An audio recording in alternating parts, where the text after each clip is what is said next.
Hallelujah, hallelujah, praise the Lord.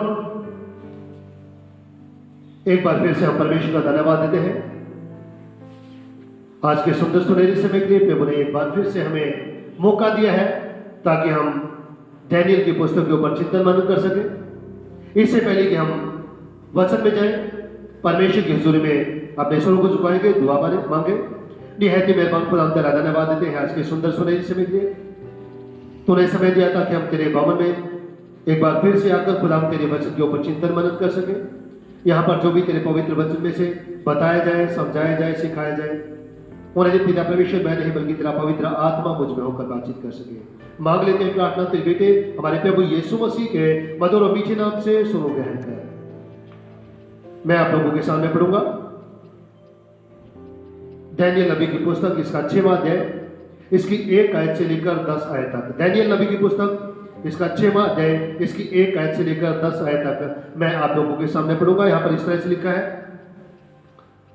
Dara को यह अच्छा लगा कि अपने राज्य के ऊपर 120 ऐसे अधिपति ठहराए जो पूरे राज्य में अधिकार रखें, और उनके ऊपर उसने 3 अध्यक्ष जिनमें से डैनियल एक था, इसलिए ठहराए कि वे उन अधिपतियों से लेखा लिया करें और इस रीति राजा को कुछ हानि न होने पाए।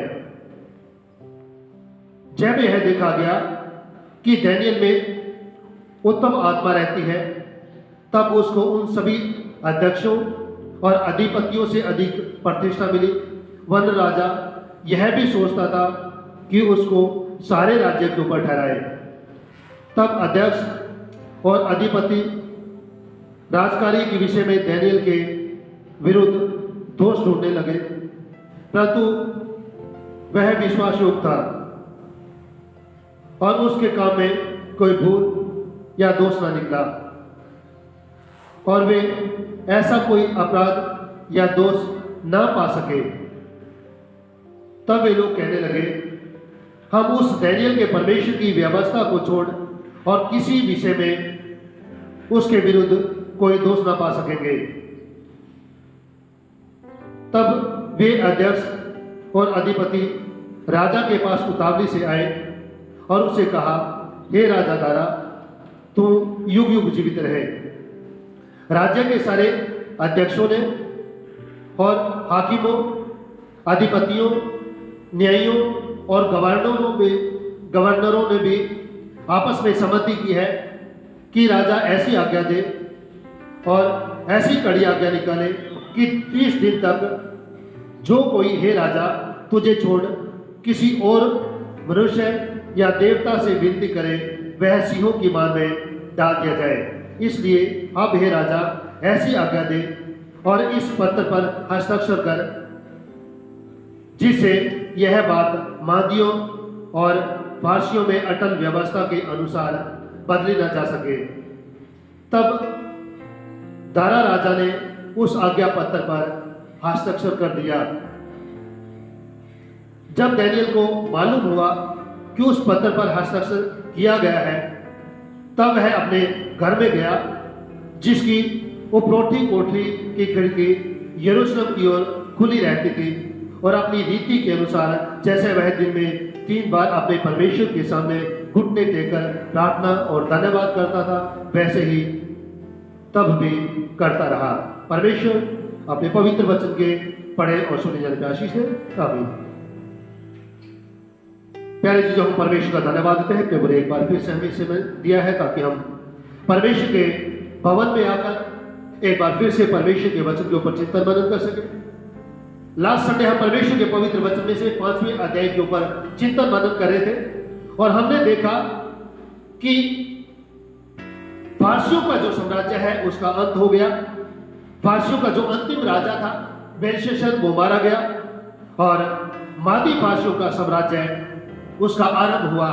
यानी कि नबूकदनेस्सर राजा ने जो एक बहुत बड़ी मूर्त देखी थी, उसके जिसका सर सोने का था, उस सोने के सर का समय खत्म हो गया, और उसके बाद मादी फारसियों का समय आता है। यानी कि चांदी की छाती और चांदी की भुजाओं का समय आरंभ होता है। यानी कि मादी फारसियों के साम्राज्य का आरंभ होता है। राजा दारा 62 वर्ष की आयु में गद्दी पर बैठा और वचन में कहता है, वचन में लिखा है 6वें अध्याय की पहली दूसरी आयत में, दारा को यह अच्छा लगा कि अपने राज्य के ऊपर 120 ऐसे अधिपति ठहराए जो पूरे राज्य में अधिकार रखें। अब राजा ने अपनी सुविधा के लिए अपने राज्य में ऐसे 120 अधिपति जो अच्छे बुद्धिजीवी लोग थे उनको नियुक्त किया ताकि वो पूरे राज्य की देखभाल संभाले। और दूसरी आयत में लिखा है, और उनके ऊपर उसने 3 अध्यक्ष जिनमें से दानियेल एक था इसलिए ठहराए कि वे उन अधिपतियों से लेखा लिया करें और इस रीति राजा को कुछ हानि न होने पाए। हालेलुया। परमेश्वर का वचन कहता है कि ये जो 120 अधिपति थे इनके ऊपर दारा राजा ने 3 अध्यक्ष ठहरा दिए और उनमें से दानियेल एक था, ताकि ये जो 3 अध्यक्ष हैं इन 120 अधिपतियों से लेखा जोखा लिया करें, इनसे रिपोर्ट लिया करें। और परमेश्वर का वचन हमें सिखाता है, जब हम तीसरी आयत पढ़ते हैं, जब यह देखा गया कि दानियेल में उत्तम आत्मा रहती है तब उसको उन अध्यक्षों और अधिपतियों से अधिक प्रतिष्ठा मिली। हालेलुया। परमेश्वर का वचन हमें सिखाता है कि जब राजा ने यह देखा कि दानियेल में उत्तम आत्मा रहती है और राजा ने दानियेल को इन 120 अधिपतियों और जो 3 अध्यक्ष थे उनमें से दानियेल एक था, उन 2 जो अध्यक्ष थे उनके ऊपर भी इस राजा ने, दारा राजा ने दानियेल को इन तमाम लोगों के ऊपर लीडर बना दिया। और परमेश्वर का वचन हमें सिखाता है, तब उसको उन अध्यक्षों और अधिपतियों से अधिक प्रतिष्ठा मिली। वरन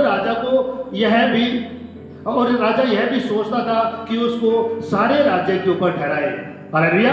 यानी कि राजा यह भी सोचता था कि दानियेल को मैं पूरे राज्य के ऊपर अधिकारी ठहराता हूं।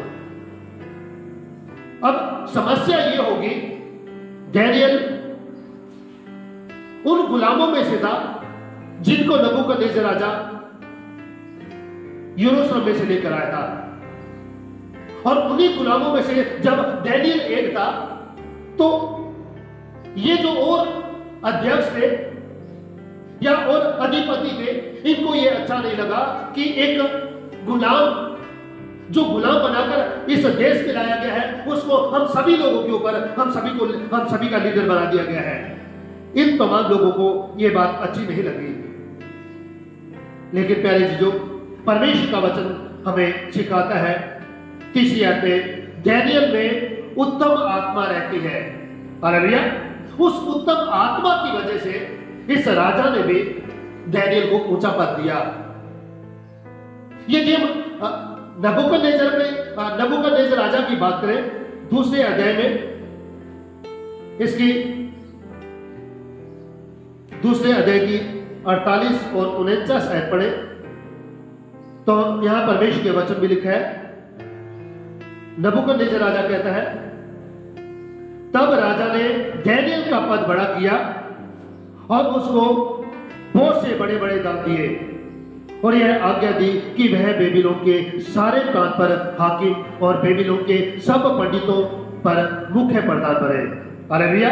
परमेश्वर का वचन हमें सिखाता है कि ये राजा नबूकदनेस्सर जब उसने देखा कि दानियेल में उत्तम आत्मा रहती है तो उसने दानियेल का पद बड़ा किया और उसे अपने पूरे प्रांत के ऊपर हाकिम ठहरा दिया और तमाम जितने भी पंडित थे उनका मुखिया बना दिया। और 49 वर्ष में लिखा है, तब दानियेल के विनती करने से राजा ने शद्रक, मेशक और अबेदनगो को बेबीलोन के प्रांत के कार्य के ऊपर नियुक्त कर दिया, परंतु दानियेल समय राजा के दरबार में रहा करता था। दानियेल ने कहा कि ये जो उपाधि है शद्रक, मेशक और अबेदनगो को दे दो, लेकिन मैं तो आपके दरबार में रहना चाहता हूं। हालेलुया। यहां पर हम देखते हैं नबूकदनेस्सर राजा भी दानियेल की काबिलियत की वजह से दानियेल को ऊंचा पद देता है। वो इस काबिल था, उसमें उत्तम परमेश्वरों की आत्मा पाई जाती थी।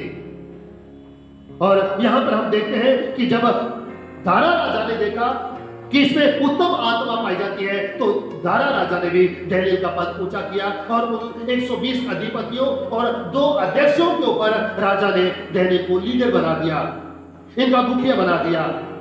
और जब इनका मुखिया बना दिया तो चौथी आयत में लिखा है, तब अध्यक्ष और अधिपति राजकार्य के विषय में डैनियल के विरुद्ध दोष ढूंढने लगे और वह विश्वास योग्य था और उसके काम में कोई भूल या दोष ना निकला और वे ऐसा कोई अपराध या दोष ना पा सके। हालेलुया। वचन बताता है कि अब ये जितने भी अधिपति थे, जितने भी अध्यक्ष थे, अब ये डैनियल के कार्य में दोष ढूंढने लगे कि कोई ना कोई इसकी खामी मिलेगी, कोई ना कोई इसकी कमी मिलेगी, जिसकी वजह से हम इसको नीचा दिखाएंगे। लेकिन प्यारे जी, जो परमेश्वर का वचन हमें सिखाता है कि वो लोग डैनियल में कोई दोष ना ढूंढ पाए, क्योंकि डैनियल अपने हर एक कार्य में विश्वास योग्य था और किसी भी तरह का उसके जीवन में कोई दोष नहीं पाया। जब हम डैनियल की पुस्तक इसका 5वां अध्याय इसकी 12वीं आयत पढ़े तो यहां पर लिखा है, क्योंकि उसमें उत्तम आत्मा, ज्ञान और परवीनता और स्वप्नों का फल बताने और पहेलियां खोलने और संदेह दूर करने की शक्ति पाई गई। हालेलुया। डैनियल में ये इसलिए नहीं दोष ढूंढ पाए क्योंकि डैनियल परमेश्वर के साथ चलता था। डैनियल के जीवन में परमेश्वर का डर था, ना वो किसी तरह का कोई लालच करता था, ना वो द्वेष भावना अपने जीवन में रखता था और ना ही वो किसी भी तरह की कोई घूस लेता था, क्योंकि डैनियल जो था बड़ी नेकी और ईमानदारी के साथ अपने जीवन को व्यतीत करता था। वो इसलिए करता था क्योंकि परमेश्वर का वचन बताता है, क्योंकि उसमें उत्तम आत्मा, ज्ञान और परवीनता, स्वप्नों का फल बताने और पहेलियां खोलने और संदेह दूर करने की शक्ति थी। और इसलिए डैनियल इन तमाम बातों से अलग रहता था क्योंकि उसके जीवन में परमेश्वर का डर था, परमेश्वर का भय था और इसीलिए उसके जीवन में कोई भी दोष नहीं पाया गया। इन लोगों को कोई भी दोष नहीं मिला, कोई भी ऐसा अपराध नहीं मिला जिसकी वजह से ये डैनियल को ब्लेम करे, डैनियल के ऊपर इल्जाम लगाए। और साथ ही साथ डैनियल का जो जीवन था वो प्रार्थनामय जीवन था। और डैनियल अपने जीवन काल में दिन में 3 बार उसका रूटीन था, उसका एक नियम था, दिन में 3 बार वो हर रोज परमेश्वर के पास जाता था, परमेश्वर के साथ बातचीत करता था, परमेश्वर से प्रार्थना करता था और धन्यवाद और प्रार्थना परमेश्वर के सामने चढ़ाया करता था। लेकिन प्यारे जीजों, डैनियल परमेश्वर को मानता है, उसकी व्यवस्था के अनुसार चलता है, दुआ करता है, प्रार्थना करता है और परमेश्वर को धन्यवाद देता है, और इसीलिए ये लोग डैनियल के खिलाफ हो जाते हैं। और वचन में लिखा है, यदि 2 तीमुथियुस इसका 3रा अध्याय इसकी 12 आयत पढ़े तो वचन में लिखा है, 2 तीमुथियुस 3रा अध्याय इसकी 12 आयत में लिखा है, पर जितने मसीह यीशु में भक्ति के साथ जीवन बिताना चाहते हैं वे सब सताए जाएंगे। हालेलुया। परमेश्वर का वचन कहता है, जितने मसीह यीशु में भक्ति के साथ जीवन बिताना चाहते हैं, जितने भी लोग मसीह यीशु में भक्ति के साथ जीवन बिताना चाहते हैं, ईमानदारी का जीवन बिताना चाहते हैं, परमेश्वर के डर का, परमेश्वर के भय का जीवन बिताना चाहते हैं, परमेश्वर की व्यवस्था के अनुसार चलना चाहते हैं, दुआ प्रार्थना वाला जीवन बनाए रखना चाहते हैं, तो परमेश्वर का वचन सिखाता है कि उन लोगों को सताव का सामना करना पड़ेगा।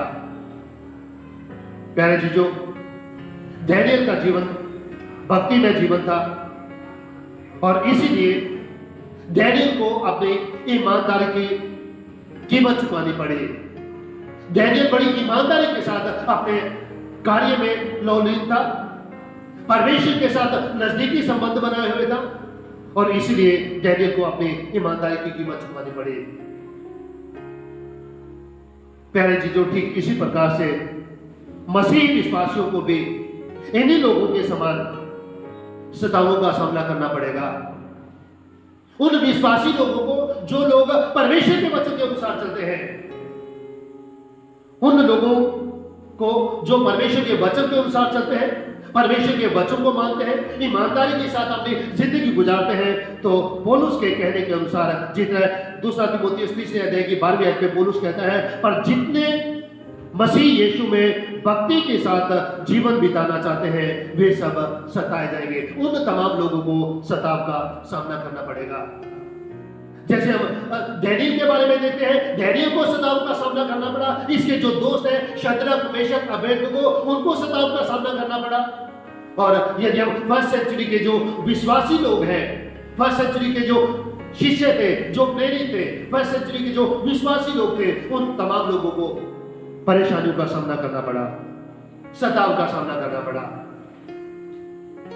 और इसी तरह का सामना डैनियल को करना पड़ता है।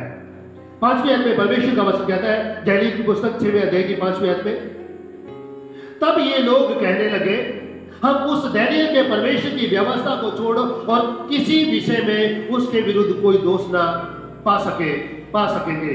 हालेलुया। अब ये लोग आपस में कहते हैं कि हमने डैनियल में ढूंढ लिया है कि कोई ना कोई दोष मिले, लेकिन उसमें किसी भी प्रकार का कोई हमने दोष नहीं अभी तक नहीं पाया है। और अब हम ये सोचते हैं कि उसके परमेश्वर की जो व्यवस्था है या उसके प्रार्थना में जो जीवन है या उसके परमेश्वर को छोड़ हम किसी और बात में उसके ऊपर कोई दोष नहीं ढूंढ पाएंगे। और प्यारे चीजों, ये लोग अब डैनियल में दोष ढूंढने के लिए राजा की तरफ से एक ऐसी सहमति चाहते थे कि जिसमें वो डैनियल के परमेश्वर और उसकी व्यवस्था को लेकर उसके ऊपर दोष लगा सके। ठीक इसी प्रकार से पौलुस पर भी झूठे दोष लगाए जाते थे। और जब पौलुस कैसरिया में फिलिक्स हाकिम के सामने था, तो पौलुस फिलिक्स हाकिम को कहता है, प्रेरितों की काम इसका 24वां अध्याय इसकी 13 और 14 आयत में पौलुस कहता है, न तो वो उन बातों को जिनका वो मुझ पर दोष लगाते हैं तेरे सामने सच प्रमाणित कर सकते हैं, परंतु मैं तेरे सामने यह मान लेता हूं कि जिस पंथ को वे कुपंथ कहते हैं उसी की रीति पर मैं अपने बाप दादों के परमेश्वर की सेवा करता हूं, और जो बातें व्यवस्था और भविष्यद्वक्ताओं की पुस्तकों में लिखी हैं उन सब पर विश्वास करता हूं। हालेलुया। पौलुस कहता है कि मैं इस बात को मान लेता हूं, ये जो लोग मुझ पर दोष लगा रहे हैं, ये झूठा दोष लगा रहे हैं और ये इसको प्रमाणित नहीं कर पाए और ना ही ये कर पाएंगे, लेकिन मैं इस बात को मानता हूं कि जिस पंथ को ये कुपंथ कह रहे हैं, कहता है कि उसी की रीति पर मैं अपने बाप दादों के परमेश्वर की सेवा करता हूं। उसी पंथ की रीति पर मैं अपने बाप दादों के परमेश्वर की सेवा करता हूं, और जो बातें व्यवस्था और भविष्यद्वक्ताओं की पुस्तकों में लिखी हुई हैं उन पर मैं विश्वास करता हूं। पौलुस उन तमाम व्यवस्था की बातों के ऊपर विश्वास करता है, उन बातों को अपने जीवन में मानता है, इसलिए पौलुस को भी विरोध का सामना करना पड़ा। उस पर भी दोषारोपण हुआ, लोग उसके ऊपर भी दोष लगाते हैं। ठीक इसी प्रकार से ये जो अधिपति है, ये जो अध्यक्ष है, ये डैनियल के ऊपर भी दोष लगाने का कोई ऐसा मार्ग ढूंढ रहे हैं जिसकी वजह से डैनियल के ऊपर दोष लगाया जा सके, लेकिन कोई ऐसा मार्ग उन्हें नहीं दिखाई देता है। 6वीं 7वीं आयत पढ़े, डैनियल की पुस्तक इसका 6वां अध्याय 6वीं 7वीं आयत पढ़े तो यहां पर लिखा है, तब ये अध्यक्ष और अधिपति राजा के पास उतावली से आए और उससे कहा, हे राजा दारा तू युग युग जीवित रहे। अब ये लोग राजा के पास आते हैं और राजा को आके ग्रीट करते हैं और उसको कहते हैं कि हे राजा तू युग युग जीवित रहे। राज्य के सारे अध्यक्षों, हाकिमों, अधिपतियों, न्यायियों और गवर्नरों ने भी आपस में सहमति की है कि राजा ऐसी आज्ञा दे और ऐसी कड़ी आज्ञा निकाले कि 30 दिन तक जो कोई हे राजा तुझे छोड़ किसी और मनुष्य या देवता से विनती करे वह सिंहों की मान में डाल दिया जाए। हालेलुया।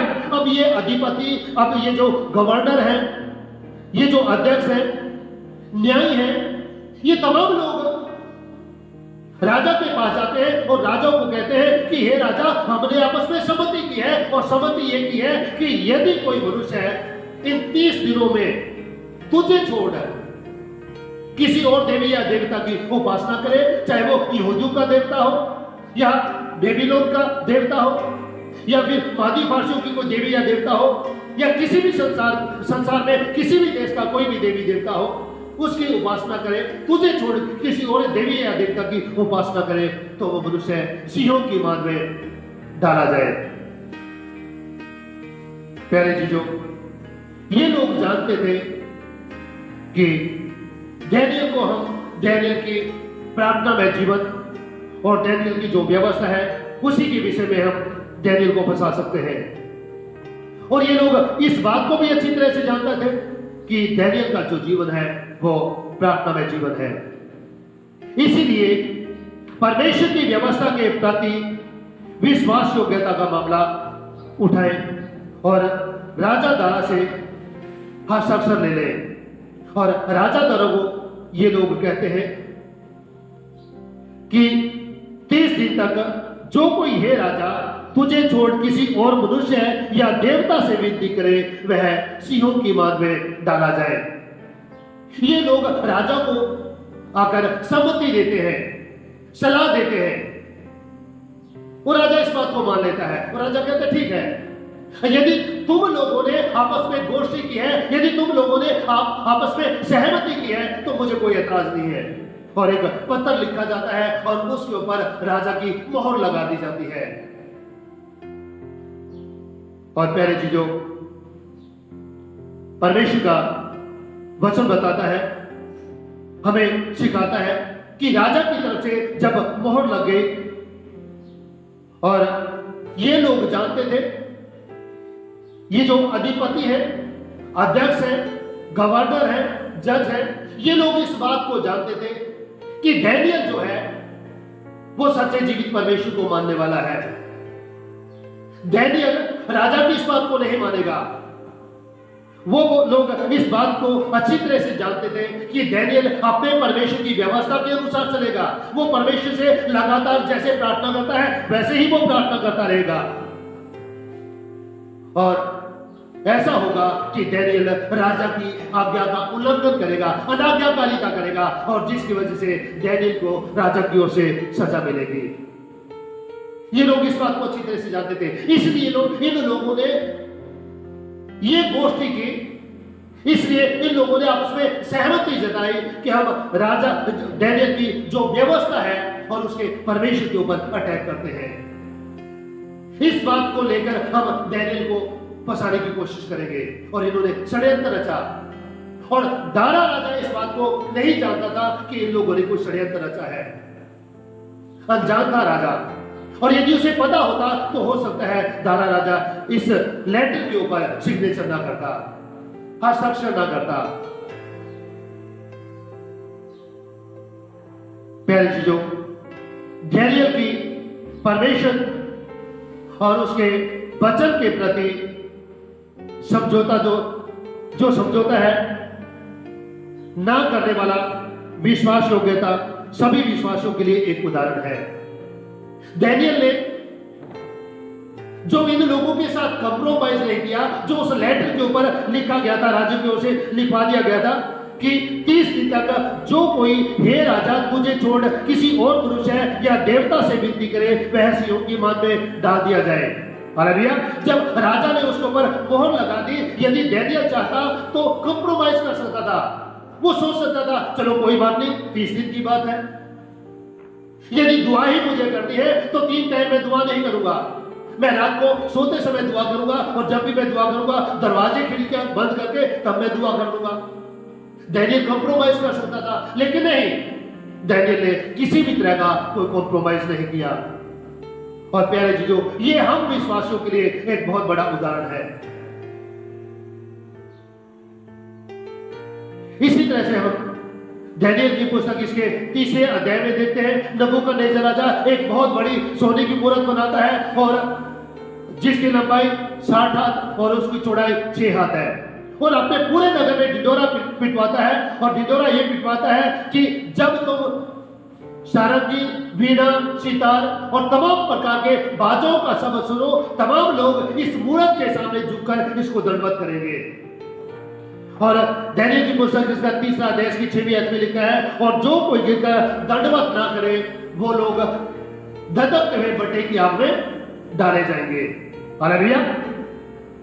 और ऐसा ही हुआ, और जैसे ही ढोल नगाड़ों की आवाज लोगों ने सुनी, तमाम लोगों ने उस मूरत को सिजदा किया, उसके सामने सर झुकाया। लेकिन उस समय दानियेल के 3 दोस्त हैं, शद्रक, मेशक, अबेदनगो, ये उस मूरत के सामने सर नहीं झुकाते हैं। कसदी लोग राजा के पास जाकर चुगली करते हैं कि हे राजा, ये आज्ञा तूने सभी के लिए नहीं दी थी, और यदि सभी के लिए दी थी, लेकिन ये जो 3 लोग हैं, शद्रक, मेशक, अबेदनगो, उन्होंने उस मूरत के सामने सर नहीं झुकाया है।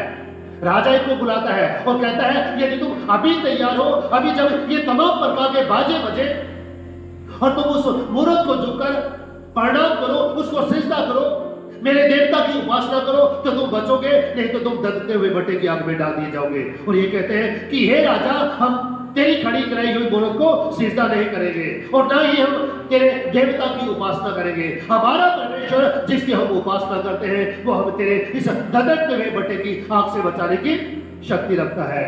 और यदि नहीं, तो हे राजा, हम तेरी खड़ी कराई हुई मूरत को दंडवत नहीं करेंगे। हालेलुया। प्यारे चीजों, हम वचन में देखते हैं दानियेल किसी प्रकार का समझौता नहीं करता है, और ना ही शद्रक, मेशक, अबेदनगो किसी प्रकार का कोई समझौता करते हैं। 7वीं आयत में परमेश्वर का वचन हमें सिखाता है, राजा ऐसी कड़ी आज्ञा निकाले कि 30 दिन तक जो कोई हे राजा तुझे छोड़ किसी और मनुष्य या देवता से विनती करे, वह सिंहों की मांद में डाल दिया जाए। और 8वीं आयत में परमेश्वर का वचन हमें सिखाता है, इसलिए अब हे राजा ऐसी आज्ञा दे कि इस पत्र पर हस्ताक्षर कर, इससे यह बात मादियों और फारसियों की अटल व्यवस्था के अनुसार बदली न जा सके। हालेलुया। अब ये कहते हैं कि हे राजा, इस लेटर के ऊपर तो अपने हस्ताक्षर कर दे, अपने सिग्नेचर कर दे, अपनी मोहर लगा दे, ताकि ये जो मादियों और फारसियों की जो अटल व्यवस्था है, इसके अनुसार ये जो बात है बदली ना जा सके, यानी ये पक्की मोहर हो जाए। ठीक इसी प्रकार से यदि हम एस्तर की पुस्तक इसका 1 अध्याय इसकी 19वीं आयत पढ़े, तो यहां पर राजा शर्ष जो था, उसके पंडित राजा को आकर कहते हैं, हे राजा, यदि राजा को स्वीकार हो तो यह आज्ञा निकाले और फारसियों और मादियों के कानून में लिखी भी जाए, जिससे कभी बदला ना जा सके, कि रानी बस्ती राजा शर्ष के सम्मुख फिर कभी आने ना पाए, और राजा पटरानी का पद किसी दूसरी को दे दे जो उससे अच्छी हो। राजा एक भोज करता है, उसमें अपने तमाम मुख्य हाकिमों को बुलाता है, और साथ ही साथ उस भोज में रानी को भी इनवाइट करता है, ताकि क्योंकि रानी बहुत खूबसूरत थी। लेकिन रानी आने से मना कर देती है। जब वो आने से मना कर देती है, तो राजा फिर अपने पंडितों से पूछता है कि रानी के साथ क्या व्यवहार किया जाए, और वो राजा को कहते हैं कि हे राजा, यदि राजा को स्वीकार हो तो यह आज्ञा निकाले कि फारसियों और मादियों के कानून में लिखी भी जाए, जिससे कभी बदला ना जा सके, कि रानी बस्ती राजा शर्ष के सम्मुख फिर कभी आने ना पाए। वो कहते हैं कि जो कसदियों के कानून की पुस्तक है उसमें भी लिखी जाए, ताकि ये जो व्यवस्था है वो बदली ना जा सके। ठीक इसी प्रकार से ये लोग यहाँ पर दारा राजाओं को कहते हैं कि ये जो व्यवस्था है ये बदली ना जा सके, इसलिए तो इसके ऊपर मोहर कर दे, इसके ऊपर हस्ताक्षर कर दे, सिग्नेचर कर दे। और प्यारे चीजों, ऐसा ही होता है। और जब हम 10वीं आयत पढ़ते हैं, 9वीं और 10वीं आयत में लिखा है,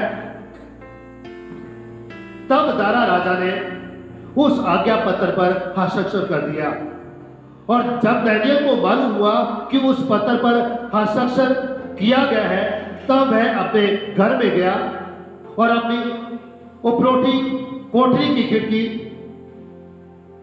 यरूशलेम की ओर खुली रहती थी, और अपनी रीति के अनुसार जैसे वह दिन में 3 बार अपने परमेश्वर के सामने घुटने टेकर प्रार्थना और धन्यवाद करता था, वैसे ही वह तब भी करता रहा।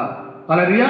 परमेश्वर का वचन कहता है कि जब दानियेल को पता चला कि राजा की ओर से उसके ऊपर मोहर लगी है और राजा के सिग्नेचर हो गए हैं, हस्ताक्षर हो गए हैं, तो दानियेल हर रोज की रीति के अनुसार, अपनी रीति के अनुसार ये अपने घर में गया और जो टूटी कोठरी थी, ऊपर वाली जो कोठरी थी जिसकी खिड़की यरूशलेम की ओर खुलती थी, उस पे जाकर अपनी रीति के अनुसार जैसे वो दिन में 3 बार प्रार्थना करता है, उसी तरह से दानियेल फिर जाकर प्रार्थना करता है।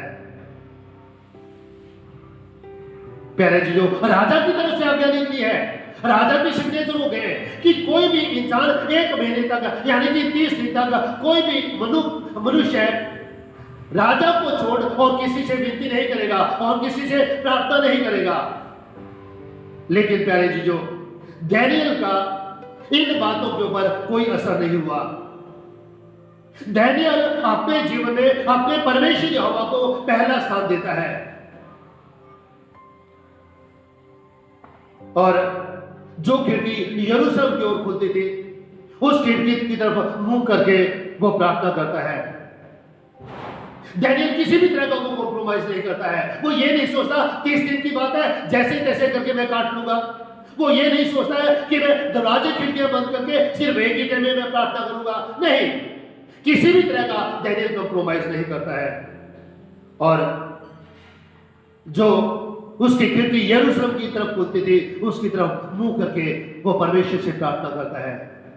यदि हम दूसरा इतिहास इसका 6वां अध्याय इसकी 21 आयत में पढ़े तो वचन में लिखा है, दूसरा इतिहास 6 अध्याय की 21वीं आयत में, अपने दास और अपनी प्रजा इस्राएल की प्रार्थना जिसको वे इस स्थान की ओर मुंह किए हुए गिड़गिड़ा कर करें, उसे सुन लेना। स्वर्ग में से जो तेरा निवास स्थान है सुन लेना। सुलेमान बादशाह ने जब परमेश्वर के लिए एक भवन बनाया, उस भवन को बनाने के बाद सुलेमान परमेश्वर से प्रार्थना करता है कि हे परमेश्वर, यदि कोई भी मनुष्य इस तेरे भवन में आकर प्रार्थना करे तो तू उसकी दुआ को सुना। यदि कोई परदेशी दूर से तेरा बड़ा नाम सुनकर तेरे भवन में आकर दुआ करे तो उसकी भी दुआ सुनना। और फिर परमेश्वर का दास यहां पर अपने वचन में लिखता है कि अपने यदि कोई तेरा दास तेरे भवन की तरफ मुंह करके भी प्रार्थना करे तो तू उसकी दुआ को भी सुनना। हालेलुया। और इसलिए दानियेल इस गुलामी में परमेश्वर के भवन की तरफ मुंह करके हमेशा दुआ किया करता था। इसलिए दानियेल उस खिड़की की तरफ मुंह करके जो यरूशलेम की खुलती है प्रार्थना करता था, क्योंकि वो जानता था कि परमेश्वर दुआओं को सुनने वाला परमेश्वर है। क्योंकि सुलेमान ने, राजा ने परमेश्वर से यही प्रार्थना की थी कि हे परमेश्वर, जो भी मनुष्य है इस भवन की तरफ मुंह करके प्रार्थना करे तो उनकी दुआओं को जरूर सुनना। और इसीलिए दानियेल उस भवन की तरफ मुंह करके परमेश्वर से प्रार्थना करता है।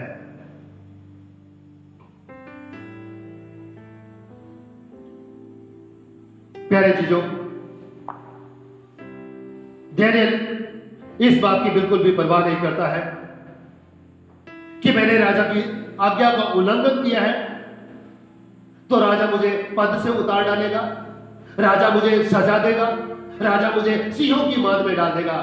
दानियेल इस बात की बिल्कुल भी परवाह नहीं करता है, क्योंकि जो लोग एक बार परमेश्वर का स्वाद चख लेते हैं वो लोग वापस नहीं मुड़ते हैं, वो लोग कॉम्प्रोमाइज नहीं करते हैं। जैसे शद्रक, मेशक, अबेदनगो ने किसी भी तरह का कॉम्प्रोमाइज नहीं किया, दानियेल किसी तरह का कॉम्प्रोमाइज नहीं करता है। फर्स्ट सेंचुरी के जो प्रेरित लोग थे, जो चेले लोग थे, जो विश्वासी लोग थे, वो किसी तरह का कोई कॉम्प्रोमाइज नहीं करते हैं। यदि हम प्रेरितों के काम इसका 3रा अध्याय देखें तो वहां पर हम देखते हैं पतरस और यूहन्ना के द्वारा एक चिन्ह होता है, बहुत बड़ा चिन्ह होता है, एक चमत्कार होता है। और चमत्कार ये होता है कि एक जन्म का लंगड़ा इनके द्वारा ठीक होता है, और जब वो ठीक होता है तो उसके बाद इनकी चर्चा काफी फैल जाती है और इन पतरस को और यूहन्ना को हाकिमों के सामने पेश किया जाता है और वो इनको धमकाते हैं कि यीशु मसीह के नाम से प्रचार मत करना।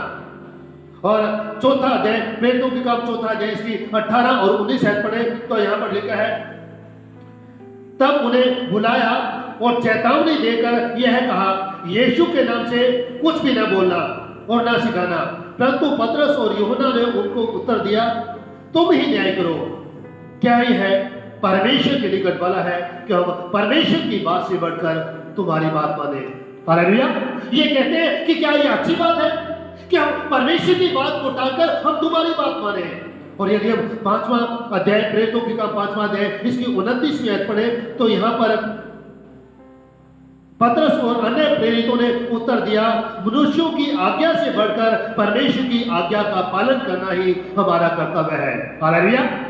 ये कहते हैं कि मनुष्यों की आज्ञा से बढ़कर परमेश्वर की आज्ञा का पालन करना ही हमारा कर्तव्य है। और यही दानियेल करता है, यही शद्रक मेशक अबेदनगो करता है। वो राजा की परवाह नहीं करते हैं, राजा की तरफ से क्या आज्ञा निकली है, राजा ने क्या कहा है, राजा ने क्या ऑर्डर पास किया है, वो इस बात की परवाह नहीं करते हैं। लेकिन वो लोग अपने जीवन में सच्चे जीवित परमेश्वर को महत्व देते हैं।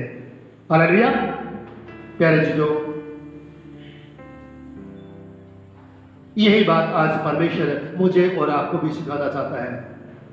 परमेश्वर सिखाना चाहता है कि जबकि समय बहुत नजदीक है, अंतिम समय में हम चल रहे हैं, कोई नहीं जानता कि समय पे वो यीशु मसीह का द्वितीय आगमन इस संसार में होगा। और जिस तरह के हालात आज संसार के बनते जा रहे हैं, जगह जगह मसीह लोगों के ऊपर अत्याचार हो रहे हैं, चर्चों को जलाया जा रहा है, मसीह लोगों को, विश्वासी लोगों को, सेवकों को प्रताड़ित किया जा रहा है, मारा जा रहा है, मारा जा रहा है।